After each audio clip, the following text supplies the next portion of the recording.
Writing practice बहुत ज़रूरी है। मेंस एग्ज़ाम में अगर आपके पास मटेरियल है, आपके पास सब कुछ आ रहा है, बट अगर आपके पास टाइम नहीं है तो फिर बहुत मुश्किल हो जाता है। तो राइटिंग प्रैक्टिस बहुत ज़रूरी है। आप लिख करके पढ़ो, लिख करके रिवाइज़ करो और बेसिकली अपने सब्जेक्ट में आप इंटरेस्ट रखो।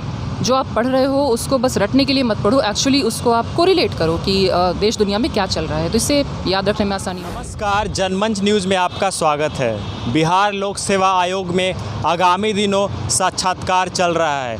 हर दिन कुछ अभ्यर्थी साक्षात्कार देने आ रहे हैं। आज भी कुछ अभ्यर्थी साक्षात्कार देने के लिए बिहार लोक सेवा आयोग के मुख्य कार्यालय में आए हैं। कुछ अभ्यर्थी अभी इंटरव्यू देकर बाहर आ रहे हैं। चलिए उनसे कुछ बातें करते हैं और उनके अब तक की क्या जर्नी रही उसके बारे में हम कुछ जानने की कोशिश करेंगे। मैडम, आपका नाम? अभिलाषा। मैम, अब तक आपका जो एजुकेशनल जर्नी रहा फ्रॉम द प्राइमरी स्कूल, वो आप बताइए हमें। मेरी सारी स्कूलिंग बिहार से ही हुई है। मैंने 10th कटिहार से किया है, 12th मैंने पटना से किया है और ग्रेजुएशन मैंने दिल्ली विश्वविद्यालय से किया है।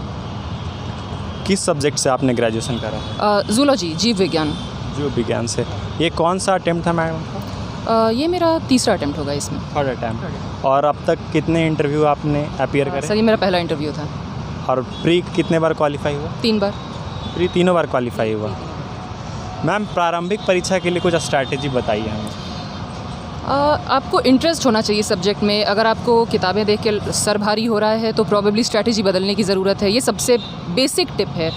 चूँकि इसका सिलेबस बहुत ही डाइवर्स होता है तो आपको बोरियत नहीं होगी अगर आपको एक्चुअली में इंटरेस्ट है। आप समझ के पढ़ो तो आपको कोचिंग की भी ज़रूरत नहीं पड़ेगी। इतना गाइडेंस अवेलेबल है आज के टाइम में इंटरनेट पे कि आप आराम से कर सकते हो। मैंने भी बीपीएससी के लिए कोई कोचिंग नहीं की थी।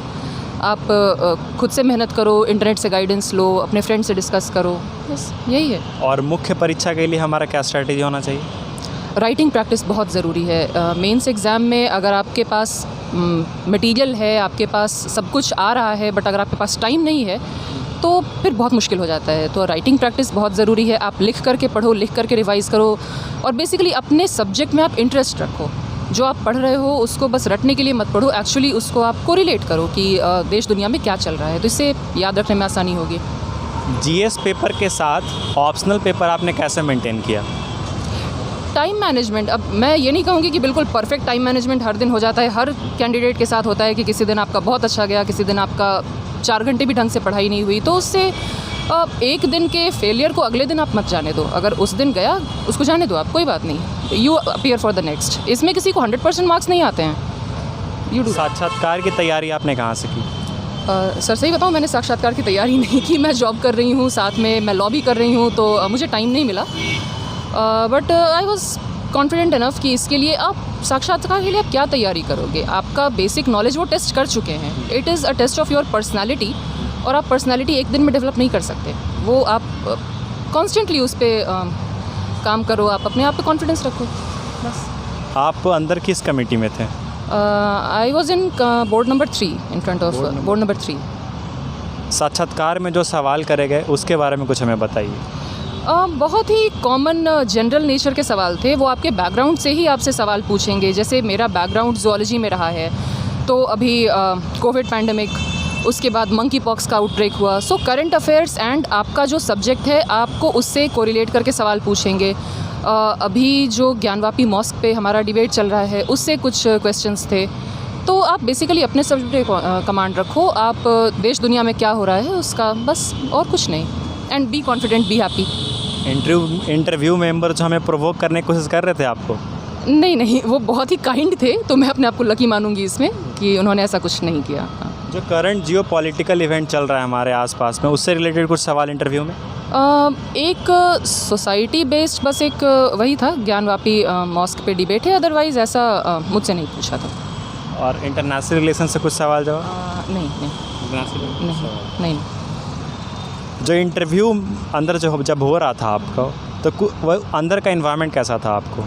स्टाफ बहुत ही हेल्पफुल हैं। आप उनसे बात करो तो वो काफ़ी ज़्यादा हेल्प कर रहे थे स्टूडेंट्स की। जैसे कुछ के पास अगर ज़ेरॉक्स नहीं थे तो उन्होंने खुद से ज़ेरॉक्स करा के दिया। सो ओवरऑल वो आपको कोशिश करेंगे कि आप कामली सब कुछ करो। It is very helpful. बहुत सारे कैंडिडेट जो होते हैं वो नर्वस हो जाते हैं, उससे उनका ये होता है कि उनका इंटरव्यू अच्छा नहीं जा पाता। उनके लिए क्या बातें होगी जो आप बताना चाहेंगी ताकि वो काम एंड कूल होकर आराम से इंटरव्यू दे सके? सेल्फ कॉन्फिडेंस और ये रियलाइज़ करना कि बीपीएससी या यूपीएससी या एनी सच थिंग ये बस एक एग्ज़ाम है, ये लाइफ का एंड नहीं है।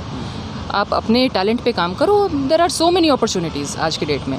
बस What should be the final message for the coming student of BPSC? enjoy the journey, बस that's it. What ever the result में भी दो ही आउटकम है, या तो आपका होगा या नहीं होगा। अगर हो गया तो बहुत खुशी की बात है, अगर नहीं हुआ तो आपने कुछ सीखा ही है इस जर्नी से, आपने कुछ खोया तो नहीं है। और बैकअप रखो बेसिकली।